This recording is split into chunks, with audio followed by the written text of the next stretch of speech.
देर रात समुद्र तट पर कॉलेज के छात्रों का एक बड़ा समूह जोरदार पार्टी कर रहा होता है। मिच सभी को याद दिलाता है कि वे अपने फोन एक बैग में रख दे ताकि कोई भी ऐसा फोटो या वीडियो न ले सके जो बाद में उन्हें परेशानी में डाल सकता है। अचानक वांस और गिलबर्ट समुद्र में मिला एक अजीबोगरीब चिपचिपा गोला लाते हैं। वे इसे जलाने के लिए आग को और बड़ा करना चाहते हैं, लेकिन इसी बीच जब ताने दिए जाते हैं और बहस शुरू हो जाती है तो वे ध्यान भटका लेते हैं। गोला वही रह जाता है और बाकी लोग पूरी रात मस्ती करते रहते हैं। अगली सुबह केली लाइफगार्ड स्टैंड में मिच के बगल में जागती है और पिछली रात की यादें उनके बीच अजीब माहौल बना देती है। दूसरी ओर चार दोस्त एक कार में जागते हैं, जबकि मार्शा एक टेबल पर उठती है और तुरंत उल्टी कर देती है। केली इधर उधर देखती है और रेत पर कई छोड़ी गई चीजें पाती है, लेकिन कोई भी इंसान नजर नहीं आता जो उसे अजीब लगता है। वहीं एक चिड़िया जमीन पर फंसी हुई होती है और केली यह देखकर चौंक जाती है कि वह धीरे धीरे रेत में धंस रही है। जब मार्शा हिलने डुलने लगती है तो केली उसे रोकने की कोशिश करती है, लेकिन बहुत देर हो चुकी होती है। मार्शा के पैर रेत में फंस जाते हैं और वह कितनी भी कोशिश कर ले बाहर नहीं निकल पाती। जब उसके हाथ रेत को छूते हैं तो वे भी चिपक जाते हैं। कार में बैठे बाकी लोगों को पहले लगता है कि वह मजाक कर रही है, लेकिन उसकी चीखें और आंसू साबित कर देते हैं कि वह सच में डर गई है। वांस उसे बचाना चाहता है और जब बाकी लोग उसे रोकने की कोशिश करते हैं तो वह उनकी बात अनसुनी कर देता है। वह कार से कूदकर कुछ ही कदम बढ़ाता है कि अचानक गिर जाता है और रेत में फंस जाता है। जब वांस दर्द से चिल्लाने लगता है तो मिच और जोनाह उसे बचाने के लिए आगे बढ़ते हैं, लेकिन लड़कियां उन्हें रोक देती है। जैसे ही वांस रेत में धंसने लगता है, जोनाह कार स्टार्ट करने की कोशिश करता है, लेकिन कार चालू नहीं होती। मिच रस्सी से बंधी एक लाइफ बुआ फेंकता है, लेकिन वह वांस के पास नहीं गिरती। इस बीच वांस का आधा चेहरा गायब हो चुका होता है और जब वह सिर उठाने की कोशिश करता है तो पतले धागे उसे नीचे खींच लेते हैं। कुछ ही मिनटों में वांस और मार्शा दोनों रेत में समा जाते हैं। इसके बाद समूह इस भयानक स्थिति से बाहर निकलने का उपाय सोचता है। वे 911 पर कॉल नहीं कर सकते क्योंकि उनके फोन कार की डिक्की में बंद है और कार की बैटरी खत्म हो चुकी है, इसलिए जोनाह उसे चालू नहीं कर सकता। केली बिना रेत को छुए अपना हाथ उसके पास ले जाती है और सभी हैरान रह जाते हैं जब रहस्यमयी धागे बाहर निकलने लगते हैं। उसी समय गिलबर्ट जाग जाता है। पता चलता है कि एक मजाक के चलते उसे कूड़ेदान में फंसा दिया गया था और उसके चेहरे पर शरारती चित्र बना दिया गया था। वह अपने दोस्तों को गालियां देने लगता है कि उन्होंने उसे वहीं छोड़ दिया और बाहर निकलने की कोशिश करता है, जबकि बाकी उसे रोकने के लिए चिल्लाते हैं। लेकिन जब वे बताते हैं कि 2 लोग मर चुके हैं, तब जाकर गिलबर्ट रुकता है। वह स्वीकार करता है कि इतनी देर फंसे रहने से उसका शरीर अकड़ गया है। तब मिच उसे याद दिलाता है कि कुछ घंटों में ज्वार उसे किनारे की तरफ धकेल देगा। इसके बाद केली मिच को खींचकर लाइफगार्ड स्टैंड के अंदर ले जाती है। जोनाह जलन से उन्हें देखता है, लेकिन चांडा उसे समझाती है कि उसे अब आगे बढ़ जाना चाहिए। इसी दौरान रहस्यमयी धागे कार के टायरों की ओर बढ़ने लगते हैं। उधर केली और मिच कूलर में रखी शराब ढूंढते हैं और पीने लगते हैं। कई घंटे बीत जाते हैं, लेकिन कोई मदद नहीं आती। सूरज तेज होता जाता है और कार में बैठे लोग खुद को तौलिए से ढकने की कोशिश करते हैं। आखिरकार केली हिम्मत जुटाकर मिच से पूछती है कि पिछली रात उनके बीच क्या हुआ था। मिच उसे आश्वस्त करता है कि वे सिर्फ बातें कर रहे थे। मिच लाइफगार्ड स्टैंड में सनस्क्रीन पाता है और केली उसे कार में बैठे अपने दोस्तों की ओर फेंक देती है।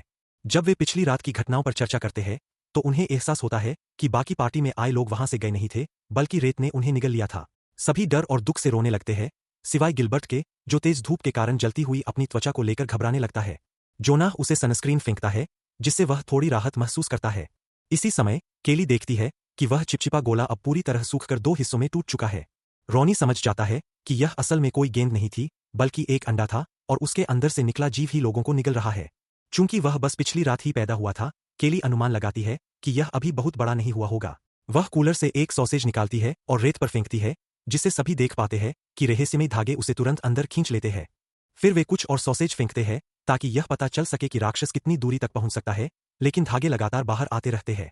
अचानक एक पक्षी नीचे आता है और एक सॉसेज खाने की कोशिश करता है, लेकिन धागे उसे भी पकड़कर तुरंत मार देते हैं। जब वे आखिरी सॉसेज दूसरी दिशा में फेंकते हैं तो राक्षस उसे नहीं खाता। इससे पता चलता है कि वह जगह सुरक्षित है, लेकिन वहां पहुंचना भी बेहद खतरनाक होगा। समूह फिर से बहस करने लगता है और रॉनी इस बात की ओर इशारा करता है कि घंटों से कोई भी कार या व्यक्ति वहां से नहीं गुजरा है, यानी मामला इतना आसान नहीं है। हार मानने से इनकार करते हुए जोनाह कार के पीछे से 2 सर्फबोर्ड निकालता है और रेत पर फेंकता है। जब राक्षस कोई प्रतिक्रिया नहीं देता तो वह उन पर कूदकर सुरक्षित खड़ा हो जाता है। अब वह बारी बारी से बोर्ड बदलकर बिना खतरे के आगे बढ़ सकता है। केली उसे याद दिलाती है कि वह अपनी उंगलियां रेत के बहुत करीब न ले जाए। इस पर जोनाह रुक जाता है और घोषणा करता है कि उन्हें अब इस पर चर्चा करने की जरूरत है। जोनाह उन सभी को बुलाता है जिन्होंने पिछली रात धोखा दिया था, लेकिन उसके दोस्त मानते हैं कि यह चर्चा बाद में होनी चाहिए। इस समय उनकी प्राथमिकता बच निकलना है। जोनाह आगे बढ़ता रहता है और जब वह एक बेंच तक पहुंचता है तो उसका सर्फबोर्ड फिसल जाता है और वह लगभग गिरने ही वाला होता है लेकिन आखिरी क्षण में वह बेंच को पकड़ लेता है। बाकी लोग देखते हैं कि राक्षस के धागे सर्फबोर्ड को पीछे खींच रहे हैं और जोनाह से वापस आने के लिए कहते हैं, लेकिन वह जिद करता है कि वह खुद को बचा सकता है। अचानक धागे जोनाह के पेट को छू लेते हैं और वह छलांग लगाकर आखिरकार टेबल के ऊपर पहुंच जाता है। उसकी त्वचा पर गहरे घाव हो जाते हैं और वह चक्कर महसूस करने लगता है। वह दोस्तों की चिंतित आवाजों के बजाय अपने कानों में एक तीखी आवाज सुनता है। कुछ सेकंड आराम करने के बाद जोनाह होश में आता है और दर्द की शिकायत करता है, बताते हुए कि यह ऐसा महसूस हो रहा है जैसे हजारों जेलीफिश ने डंक मारा हो। चूंकि घाव बहुत गहरे नहीं है, रॉनी निष्कर्ष निकालता है कि धागे जहरीले हैं। जोनाह गहरी सांस लेता है और खुद को हिलाने की कोशिश करता है क्योंकि बेंच पर एक बैग पड़ा हुआ है। उसे उसमें कुछ खाना मिलता है, लेकिन गलती से एक केला नीचे गिरा देता है। आश्चर्यजनक रूप से केला रेत में नहीं धंसता। वह इसे उठाता है और फिर से नीचे करता है, लेकिन राक्षस केवल रेत में प्रतिक्रिया करता है, न कि जहां पहले अलाव जलाया गया था। फिर वह बेंच से कूदकर उसी जगह पर उतरता है और कुछ नहीं होता। इससे उसकी धारणा सही साबित होती है, राक्षस आग से डरता है। खुशी में जोनाह केले को खा लेता है, लेकिन फिर डर से देखता है कि उसके पेट के घावों से मवाद निकलने लगता है। केली उसे शांत करने के लिए नरम लेकिन दृढ़ शब्दों में समझाती है कि वह दोबारा टेबल पर चढ़े और बैग की अच्छे से जांच करे। जोनाह कुछ ड्रिंक्स पाता है और उन्हें अपने दोस्तों की ओर फेंकने लगता है, लेकिन जब वह आखिरी कैन फेंक रहा होता है तो बेंच टूट जाती है और वह फिसल जाता है। उसके घावों से और अधिक मवाद निकलने लगता है। फिर वे फटकर खून बहाने लगते हैं, जिससे वह दर्द में चीख उठता है। कड़ी मेहनत के बाद जोनाह खुद को संभालता है और किसी तरह वापस टेबल पर चढ़ जाता है। इसी दौरान सर्फबोर्ड खुद ब खुद हिलने लगते हैं, जिससे साफ होता है कि राक्षस उनके सभी बचने के साधनों को हटा रहा है। फिर धागे कार के नीचे से निकलते हैं और टायरों को जकड़ लेते हैं, जिससे वे कार को भी हिलाने की कोशिश कर रहे हैं। इस पर गिलबर्ट फोन के बारे में पूछता है और रॉनी कार की पिछली सीटों को खींचने की कोशिश करती है ताकि ट्रंक तक पहुंच सके, लेकिन वे हिलती नहीं है। वह घोषणा करती है कि वह बम्पर पर चढ़कर ट्रंक खोलने की कोशिश करेगी, लेकिन धातु गर्म है, इसलिए उसे तौलिए से ढकना होगा। आगे बढ़ने से पहले रॉनी चांदा से कहती है कि उसने अपनी मां के लिए एक पत्र अपनी नोटबुक में लिखा है और यदि उसे कुछ हो जाए तो चांदा को इसे पहुंचाने के लिए कहती है। सुरक्षा के लिए चांदा का हाथ पकड़ते हुए रॉनी ट्रंक पर रेंगती है और धीरे धीरे नीचे झुककर बम्पर पर खड़ी हो जाती है। इस बीच केली बाकी लोगों की स्थिति देखती है। जोनाह बेहोश पड़ा है और गिलबर्ट भी जल्द ही गर्मी के कारण बेहोश हो सकता है, खासकर जब धातु की कैन उसकी त्वचा में चुभ रही है। रॉनी किसी तरह चाबी लॉक में डालकर ट्रंक खोलने की कोशिश करती है, लेकिन ढक्कन अचानक से फिसल जाता है। सौभाग्य से वह खुद को संभाल लेती है और गिरने से बच जाती है। वह दोबारा कोशिश करती है, लेकिन ढक्कन उसके पैरों से टकराता है, जिससे वह फिसलकर ट्रंक के ऊपर गिर जाती है और ट्रंक फिर से बंद हो जाता है। केली बताती है कि ट्रंक बहुत चौड़ा है, इसलिए रॉनी को पीछे झुकना होगा। चांदा और रॉनी तौलिए को रस्सी की तरह मोड़कर लंबा करने की कोशिश करती है, लेकिन यह अभी भी पर्याप्त लंबा नहीं है कि रॉनी इसे पकड़कर ट्रंक खोल सके। मिच और केली को याद आता है कि लाइफगार्ड स्टैंड में एक रेस्क्यू हुक है और वे इसे रॉनी तक पहुंचाते हैं। लेकिन कार के टायरों में राक्षस के घुसने से गाड़ी हिलने लगती है, जिससे रॉनी को हिलने डुलने में दिक्कत होती है।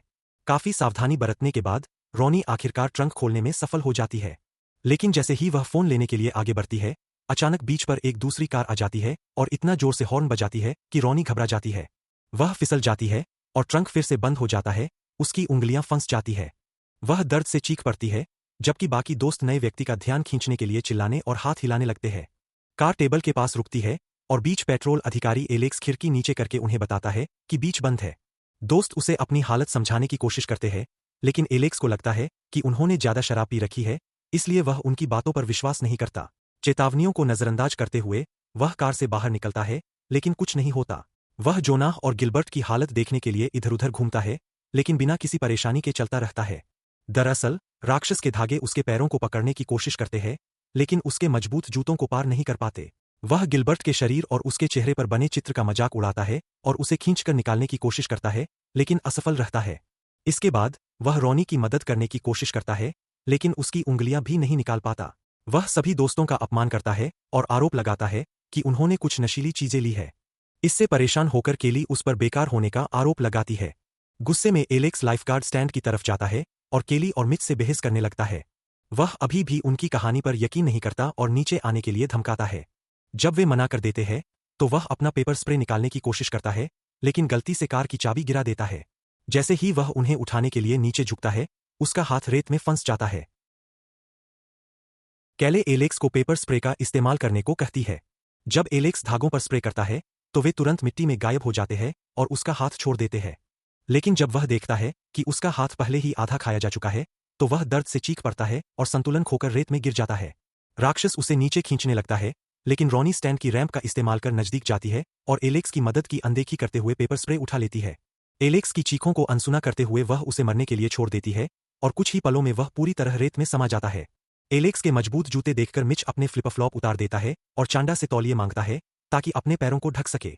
पहला तौलिया पकड़ने में कोई दिक्कत नहीं होती, लेकिन जब वह दूसरा पकड़ने के लिए आगे बढ़ता है तो रेलिंग टूट जाती है और वह रेत में गिर जाता है। राक्षस के धागे तुरंत उसे पकड़ लेते हैं और उसकी हर नस से खून बहने लगता है। बाकी दोस्त मजबूर होकर देखते हैं कि कैसे मिच धीरे धीरे मौत के मुंह में समा जाता है। धागे उसकी शर्ट को तक भंग कर देते हैं और उसकी आंखों और मुंह से बाहर निकलने लगते हैं। जब उसका शरीर पूरी तरह गायब हो जाता है तो केवल खून का निशान उसकी मौत की जगह दर्शाता है। इसके बाद कैले देखती है कि राक्षस टूटी हुई रेलिंग को खींचने की कोशिश कर रहा है और चांडा से उसे पकड़ने के लिए कहती है। फिर वह और रेलिंग तोड़कर चांडा की ओर तौलिए के साथ फेंक देती है। कैले खुद जोखिम उठाने का फैसला करती है और स्टैंड से छलांग लगाकर सीधे कार पर उतरती है। अचानक वह चांडा को घूंसा मार देती है क्योंकि वह मिच के साथ फ्लर्ट कर रही थी। दोनों इस बात को बराबर मानते हुए आगे बढ़ते हैं। जोना कैले से अपने किए की माफी मांगता है और दोनों आई लव यू कहते हैं। उधर गिलबर्ट अपने आखिरी बचे बल का इस्तेमाल कर कूड़ेदान में खुद को घुमाता है ताकि अपने दोस्तों से बेहतर बात कर सके। इस दौरान उसके घावों से टपकता खून राक्षस को और आकर्षित करता रहता है। कैले और चांडा रॉनी के शरीर को खींचकर उसका हाथ बाहर निकालने में सफल होती है। फिर वे तौलिए से उसका हाथ पट्टी कर देती है। वे रेलिंग के टुकड़ों को रेत पर रखकर एक अस्थायी पुल बनाती है और चांडा उस पर चलते हुए सफाई देती है कि उसने पिछली रात जोना के साथ कुछ भी गलत नहीं किया। जब चांडा सुरक्षित रूप से टेबल तक पहुंच जाती है तो कैले भी उसी रास्ते से पार कर अपने बॉयफ्रेंड के पास जाती है। इसके बाद रॉनी की बारी आती है, लेकिन वह तौलिए से टपकते खून को देखकर विचलित हो जाती है। संतुलन बिगड़ते ही वह गिरने लगती है। तभी कैले पेपर स्प्रे छिड़कने लगती है ताकि समय मिल सके।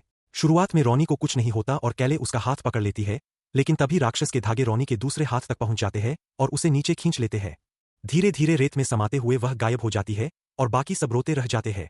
इस बीच गिलबर्ट के कूड़ेदान के चारों ओर धीरे धीरे धागे ऊपर चढ़ रहे होते हैं, लेकिन किसी का ध्यान इस पर नहीं जाता। चांडा मिच की योजना को अपनाने का फैसला करती है और अपने पैरों को तौलिए से ढक लेती है। फिर वह पूरी रफ्तार से दौड़ती है और किसी तरह एलेक्स की कार के ऊपर पहुंच जाती है।